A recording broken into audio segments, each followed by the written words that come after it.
त्रिदलं त्रिगुणाकारं त्रिनेत्रं च त्रियायुधं त्रिजन्म पापसंहारम्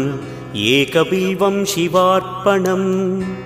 त्रिशाखैः बिल्वपत्रैश्च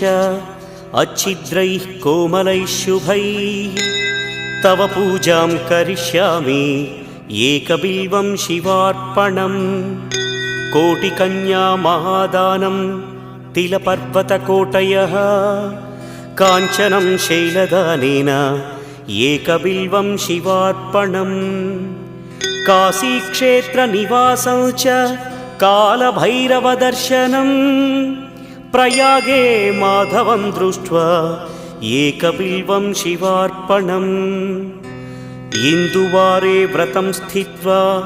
निराहारो महेश्वर नक्तं हौष्यामि देवेश एकबिल्वं